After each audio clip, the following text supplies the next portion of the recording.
Good morning, Year 12. Welcome back to your final slog of Year 12 before you move on to some of your Year 13 content.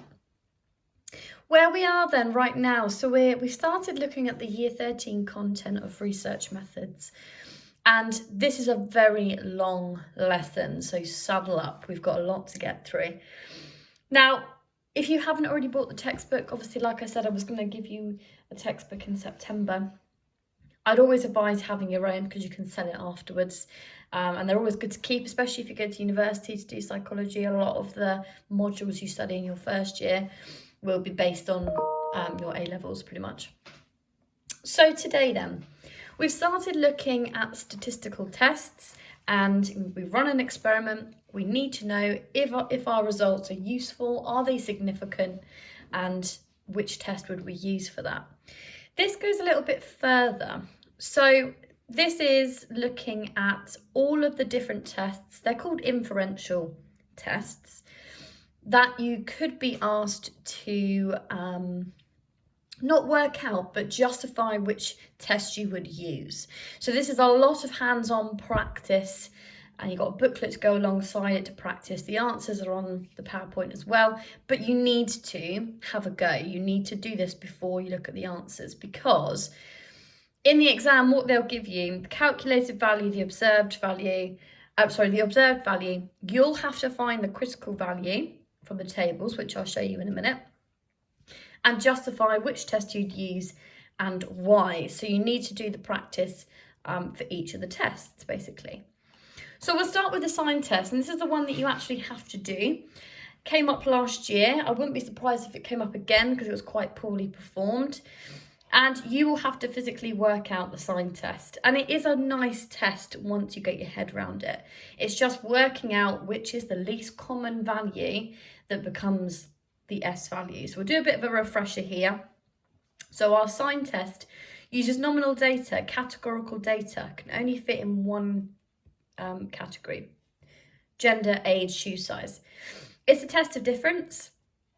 It uses repeated measures, and the observed value, which is given to you, must be below or equal to the critical value which you get from the sign test table. Now, the sign test table, this is also on the, I'm showing my homework. Every table looks like this, except Whitney, which I will explain how to use in a minute. This is the one for the sign test. You've got level of significance for a one-tailed directional, two-tailed non-directional, and the probabilities. Now, we always use 0.05 unless told otherwise. N is your number of participants. So you just say, right, okay, N is 9. It's a one-tailed test at 0.05. The critical value here is 1. Okay, so once you get your head around using them, which you will do, because I've given you a million different examples to have a look at here, hopefully you feel quite confident. So what you'll be asked to do is, once you've worked it out, say why the sign test is useful, or no, not useful, why you've chose the sign test. And all you would have to say is that it's a test of difference, it uses nominal data, and it's a repeated measures design. So those, if you remember back to that, those 3 things I told you to look for when you were choosing a test, they are your justifications. So you might be asked, or you will potentially be asked in the sign test, to work out the observed value. It's also called the calculated value, OV or CV. So this test is literally counting up the number of positive and negative signs. So start with the hypothesis. I've got a step-by-step for each of them that I would use. So you'll be given a hypothesis. It could be one-tailed or two-tailed. Sometimes they will state that it's directional, non-directional, because you then have to remember which one is which in terms of one and two-tailed. Remember, one direction is directional, two-tailed, a bit flouty, that's non-directional. So here, a study was conducted to discover if students change their attitude towards the death penalty after watching The Green Mile. And we have 2 hypotheses here. So we have our alternative hypothesis, which is either directional or non-directional. So watching the film The Green Mile will influence students' attitudes to the death penalty. And we have a null hypothesis, which means that basically there is no difference between the groups. There's absolutely zero chance of anything happening. So because this isn't really that specific, how will it influence their attitudes? It becomes a non-directional hypothesis here. So we know that. We move on to the observed value. So these are our 10 participants. We've got attitudes before the film, attitudes after. Remember, it's repeated measures, so the same participants. We then have to look at the direction of influence. So here, we've got a, what have I put here? So you could be given one of these, datas in categories. One set of participants, repeated measures, yes. For the same or similarly matched ones. Watching the Green Mile will influence. Okay, so you then have to calculate the observed values. So we've got attitude before the film was, yep, definitely for the death penalty. Attitude after was against. So that is a change in direction.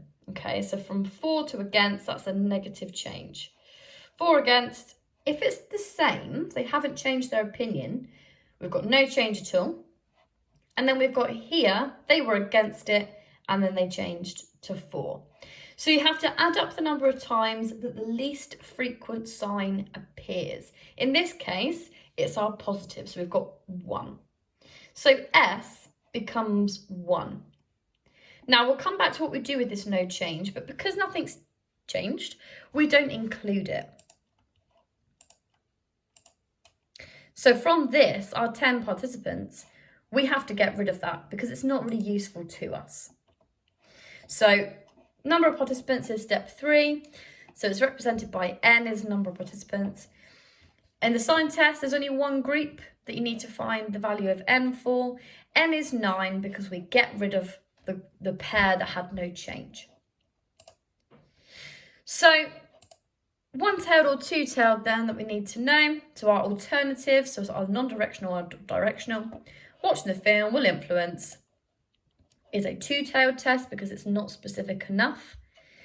We then have to go to our tables. This is the table here. Go to two-tailed, head down to N is 9, and our critical value from the table is 1. Okay, so it's 1. And our S value, so measure our observed or calculated value against the critical value. So observed is 1, the critical is 1. Now we have to decide, are we going to accept our null hypothesis, accept our alternative hypothesis, so our non-directional or directional, or do we need to reject it and accept the null, that actually there is not a difference at all, it's a 0 difference between them, and all of this needs to be stated in your conclusion. So is our observed value smaller than our calculated value? Well, it's equal. So for the sign test, if you go back to our little rule, our observed value is equal or smaller than the critical value, it's significant. So therefore, we accept the alternative. If it was smaller, we would reject it and accept the null. And then this is the most important part. So once you've done all that working out and you want to physically do that on the sheet so they can give you points, give you marks, your conclusion is really important. So all the values need to be in there. As the observed value of 1 is equal to the critical value for a two-tailed test is 1, therefore the null hypothesis can be rejected. The test result was statistically significant. We can conclude that most people did change their opinion after watching the film. So bringing back in that hypothesis from the start. Okay, that would probably be about 4 marks. Altogether, you're talking about 12 marks for this kind of question on research methods. So you get marks for working it out, you get marks for your conclusion. So it's quite hefty. One more example then. We've got lots to get through. A researcher investigating how many facts you remember when music is played before the exam compared to no music played before the exam. Same group. Hypothesis states that music will enable you to recall more facts than no music. So we'll start with our observed value here. Test of difference here. So we have got a positive difference here, a negative difference here, negative, negative, positive, negative. So the least frequent sign here is our positive, and there's only 2 of them. So our S becomes 2. We've then got to look at our participants. So we have a participants, 6 participants here. We haven't got any that haven't changed, so N becomes 6. One-tailed or two-tailed, so music will enable you to recall more facts. That's a one-tailed, and why it's a one-tailed is because it's comparing it to the other group than no music. That makes it quite specific. Obviously not as specific as we'd like it to be, but it's still showing a comparison. So N was 6, a one-tailed test. Critical value from the table is 0. We've then got to do a comparison between our observed value and our calculated critical value. Observed was 2, critical was 0, and now we have to go back to our rule. So is our observed value of 2 smaller than 0? No. So because of that, we then have to, because our observed value is greater than the critical value of 0, therefore the null is accepted. The test result was not statistically significant. We can conclude there was no difference in remembering facts when listening to music or not. Okay. Have a go yourself. So in the booklet provided, I've got some questions for you to practice on the sign test. You can use the PowerPoint to refresh, and then I have the answers on the next page. Obviously, if you have any questions about why the answer is that way, you have to email me and be specific so I can look it up and send you a voice note back. But pause this now and have a look.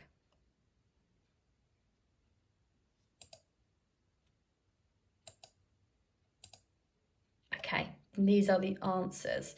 So I'm not going to read out all the question because I'll lose my voice. So using the data, blah, blah, blah, 20 yes, 8 was no, 7 undecided. M becomes 28, S is 8, two-tailed, 0.05. So you're going to have to use I forgot to say, the critical value table is also attached that you'll need. Critical value is 9, needs to be equal to or less than, which means it is significant. Then here, dance teacher wants you to physically work it out here. So the observed value is 2. N is 12, so I've got to take away 3 that stay the same. S becomes 2. Critical value is 2, makes it significant. Okay? So that's the only one you have to physically work out. The rest are, you won't have to calculate the whole test. You'll be given the observed value, potentially the critical value. They might want you to do that. You'll have to work out degrees of freedom, which we'll look at in a minute. And you may have to decide which test you need to use, and you'll need to put in all of that data to work out significance. Starting with chi-square. Nominal data, independent measures, and our rule is they must exceed or be equal to the critical value. Now, from what I've seen in the exam, they will always give you that rule. There is a way of remembering it, which is in the second book. I will find it and send it to you in case. I haven't seen it where it's never been there, but it's not specific from the exam board as to whether or not they'll give you that rule. So I'll do a little bit of investigation. So chi-square, categorical data. In this test, we count the frequency. It's a difference. It can be an association, and it must be independent. So step 1 again, our hypothesis. There is a difference between boys and girls in terms of how much they sleep. The null hypothesis would be there is no difference between boys and girls in terms of how much they sleep. That's our null. Now, a clue as to whether it is a chi-square or not is that most of the time a chi-square will look like this. It will be a contingency table. So you'll have the categories here and here, and the running totals here. So males and females, they could ask you to create a contingency table. They could give you the table. But here, they will always give you the observed value because they're not asking you to physically work out chi-square. So our observed value here is 1.984. With this test and the t-tests, you'll need to work out degrees of freedom. Now, chi-square likes to be different in that it doesn't use participants or n, it uses degrees of freedom. The way you work that out is by timesing the amount of rows minus 1 and the amount of columns minus 1. Okay, so the amount of rows and the amount of columns, not including the totals. Then is it one-tailed or two-tailed? We've got here, oh, hang on, where am I? It's a two-tailed, isn't it? Because it's not specific enough. Degrees of freedom is 1. We go to our two-tailed. 3.84 becomes our critical value. So we've got our observed value of 1.984, critical value of 3.84. Always put a little 0 on the end there. Now we need to work out, are we going to accept it? Are we going to reject it? And the rule for chi-square is the observed value bigger than the critical, which is no. Therefore, our conclusion, as the observed value is less than the critical value, we must accept our null. There's no difference between genders and how much they sleep. Done. Have a go. Questions on chi-square. For question, ask you to calculate the value of chi-square.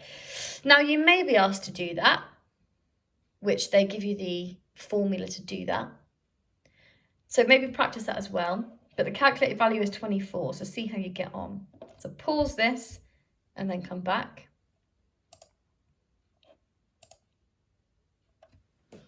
Oh. And then our answers are here. So this is from a couple of years ago. Calculated value, 3.97. They've given you the critical value table here. Always at 0.05, which means it's 3.84. So with reference, whether or not the calculated value is significant, observed 3.97, critical 3.84. Our S value is more than the critical value, so it's not significant at, the calculated value of chi-square, 3.97, should be equal to or greater than the critical value. Oh, sorry, that is significant at 0.05. Let me change that.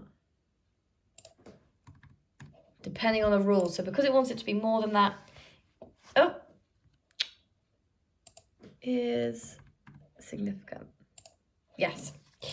Then next on here, type of test is chi-square. It's a one-tailed test. Memorize. After a week, so they're comparing their drawings. Sometimes that can be the hardest part. So they hypothesize the more drawings we produce that look like a label given a pine tree, more people will draw a picture that looks like a trowel. So it's very specific. So it's one-tailed, 0.05. Participants here, degrees of freedom is 1. They've given that to you. Critical value from the tables, going back to the grids, 2.71, equal to or more. Chi-square was 5.5. That's more than this. Therefore, they should accept the alternative and reject the null. And then this one here, 15, chi-square of 28.26. For this one, you'll have to look up a chi-square table with more values in than the book, but that is significant.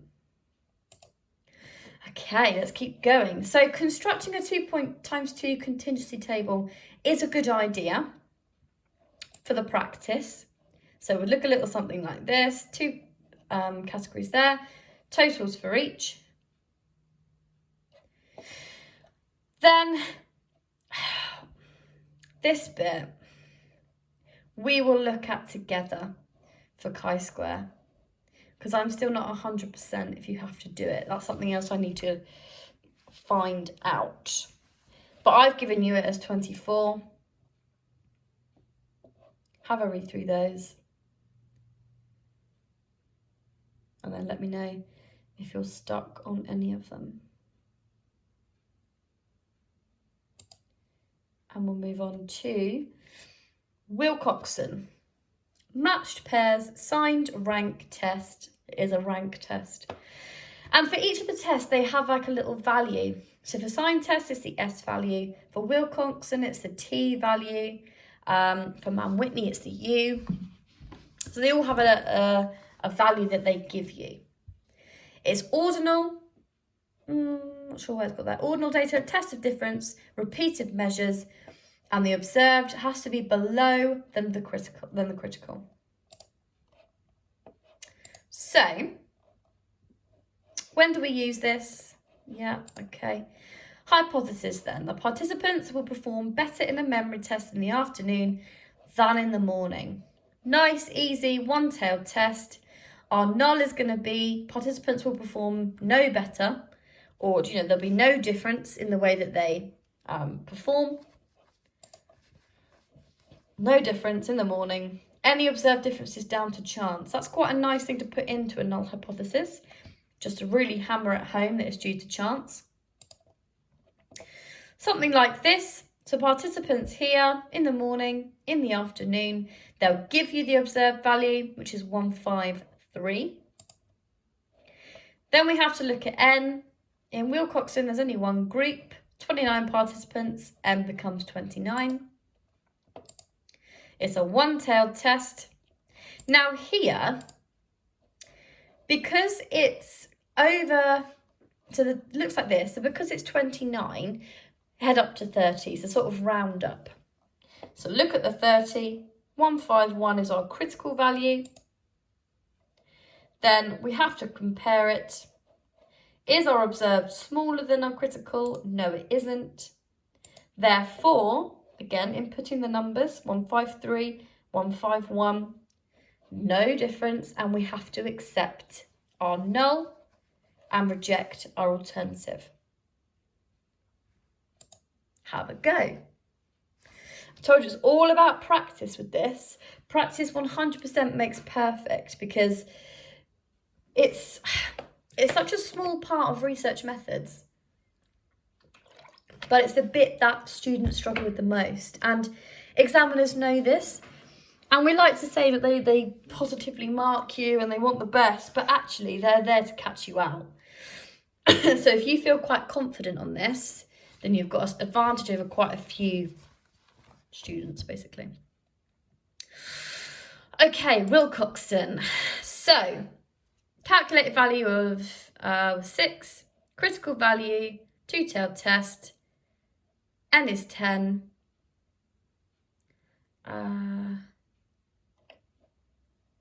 Result is significant, equal to or less than, yeah. What conclusion? Anger management is effective treatment program for prisoners as the result is significant. Oh, so that should be critical value, sorry. As 8, yeah. So this is that table that I gave you before, but a different version. Go for the one that makes sense or that you find easier. I think the Simon Cowell one is good. This needs to be rote learned, okay? And I've come up with a couple of ways you can do it, the Simon Cowell thing. But ultimately, that is the best way that you will decide which test you need to use. On to the next, then, not many to go now. Spearman's, Pearson's, Mann-Whitney, and our t-tests. So Spearman's is a correlation coefficient, which we've come across before. So Spearman's R, so that's the R value we're looking for here. Now, Spearman's and Pearson's are our only two correlation tests. So whenever you have something like there is a relationship between, if the test that you're going to use is Spearman's or Pearson's, simple as that. Our rule, observed value must exceed or be equal to the critical value. So let's have a look. Strong positive, weak negative, strong negative, weak positive, and then just a mixed bag. There is a relationship between how many burgers a person eats and their self-esteem. Null hypothesis. There is no relationship between how many burgers a person eats and their self-esteem. Any observed relationship is due to chance. So the observed value then, they'll give you, like we said. Now with Spearman's and Pearson's, you'll either get a positive or a negative. Best thing to do is completely ignore that sign when it comes to looking at the critical value table. So here it's positive 0.494. How many N's? In our study we had 18 participants or 18 dots, so N is 18. Oh wait, I'm going too fast, and yes. So there is a relationship between how many burgers a person eats. What kind of relationship? How much? So it's two-tailed. N is 18, two-tailed here, 0.460. Then we have to do our comparison. So observed value is 0.494. We've worked it out as 0.460. Ignore it. So it only tells you if it's positive or negative, which is useful when it comes to the conclusion. But in terms of comparisons, I wouldn't even look at it. So are we going to reject it? Are we going to accept it? Well, the observed value is larger than the critical value. We must accept our alternative and therefore conclude there is a relationship between how many burgers a person eats and their self-esteem. Done. Practice. Practice, practice, practice. There's some questions on Pearson's there. I think. Yeah. Because Pearson's is our other correlation. So it's very similar to how you would work out a Spearman's. It's just the type of data that's different. So Pearson's uses interval data, whereas Spearman's doesn't. Uses ordinal.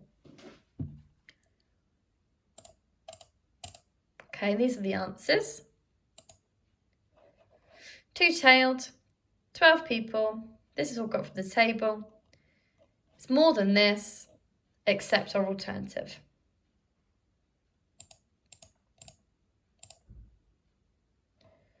One-tailed, 20 participants, 0.380.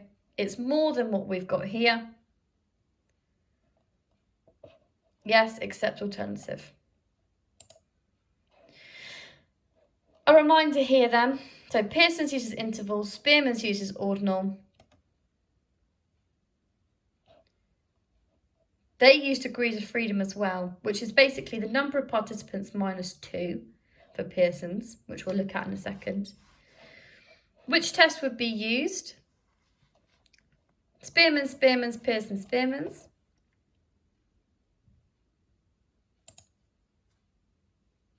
And then 4 examples here. Critical value, is it significant or not?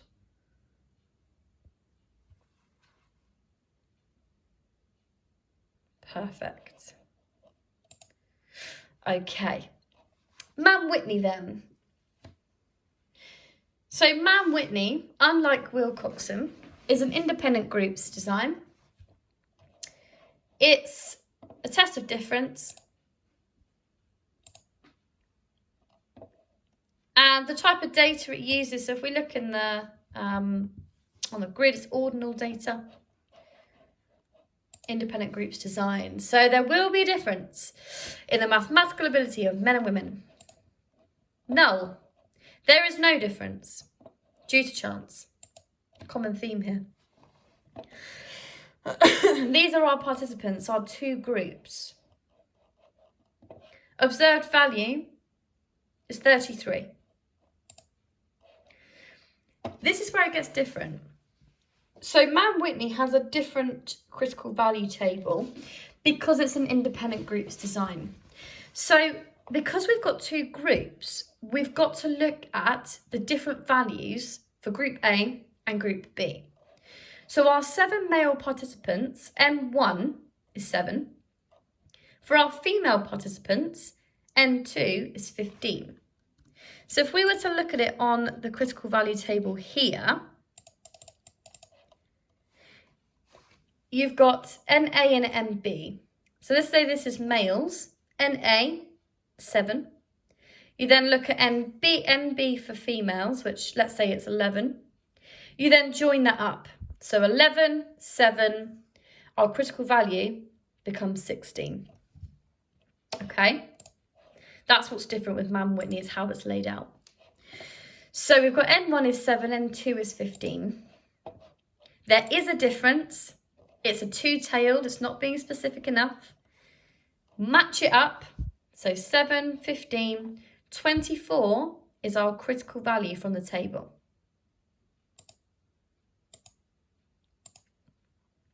Observed is 33. Critical's 24. Is this smaller than this? No, it is not. Therefore, we accept our null, reject our alternative. No difference in mathematical ability of men and women. That's Mann-Whitney.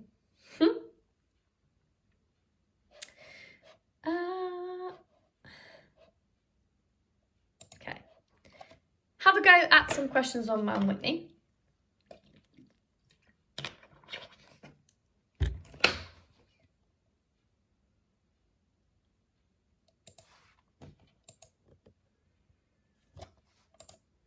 And these are our answers. 13 is critical. 8. Oh, have I done that wrong, actually? 8 participants in each group. I think I have, actually. Or have I? 8 participants in each group. 8, 8, 13. Oh, right, yes, sorry. 13. Yes, except. Let's calculate at 14.5. Yes. Okay. Now, this is where, well, our final bit now.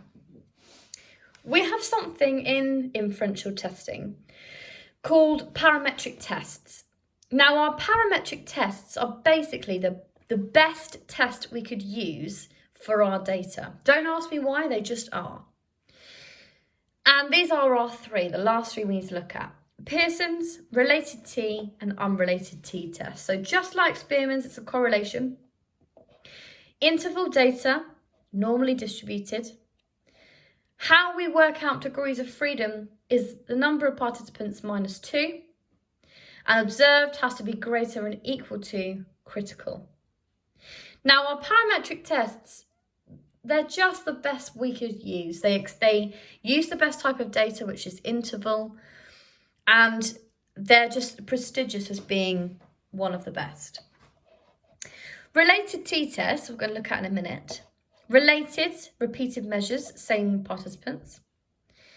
Our degrees of freedom is calculated with n minus 1, and observed has to be greater or equal to. Then unrelated t-test, independent measures, so independent groups, unrelated, 2 different groups. We calculate degrees of freedom by adding up the number of participants in each group and subtracting 2. And the observed value is going to be greater or equal to the critical. So the rule is the same for all 3. The ways they work out degrees of freedom is a little bit different. So, a couple more questions for you to have a look at in your booklet.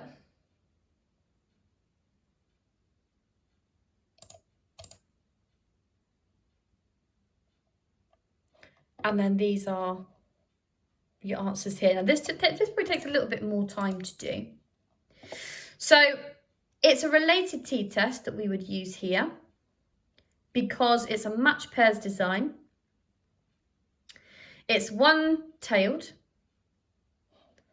To work out participants, we do n minus 1. That's 15 in each group. Oh no, sorry, that should be 14 degrees of freedom. So that's going to be totally different, isn't it? See, even I make mistakes. 14 degrees of freedom. I will change that and put that on there in a minute. 2, unrelated t-test, because it's independent groups. So we add up n and minus 2, which is 15 and 12. Minus 2 gives us 25 degrees of freedom. Critical value is 2.60. Calculated is 1.37. Not significant. Calculated needs to be higher. Related t, because it's repeated measures, 7 degrees of freedom. Critical value 2.260. Calculated 2.26 is significant because it's equal. Then lastly, unrelated t, independent groups. 18 degrees of freedom, add them up, take 2. Critical 2.101, calculated 2.890 or 889. Calculated is bigger, is significant. Now, final part. Just a reminder, so in the exam, what you could be asked to do is to name the appropriate test and give your reasons. So you're given a STEM, okay, I'm going to use a chi-square, that's 1 mark, because it uses nominal data, 1 mark. It's a test of difference, another mark, and what one am I missing? It uses a independent groups design. 4 to 5 marks there. You could be asked to use a critical value table like you have just done and state if the observed is significant. You might be asked to rank data, so put it in order. Calculate degrees of freedom for chi-square or for t and unrelated t or Pearson's. Identify the values used in a formula like n, so you know that n is number of participants. Substitute values in a formula to calculate the observed value. Now this is for chi-square, so they could ask you to do observed minus expected value for chi-square, but a calculator will always be allowed. I would take a calculator into all 3 of your exams because research methods comes up potentially everywhere, but they will give you the formula. Suggest a suitable level of significance, so it's always going to be 0.05, and explain whether a type 1 or type 2 error has occurred, which we'll do in the next couple of lessons. I've got a couple more questions you can have a go at.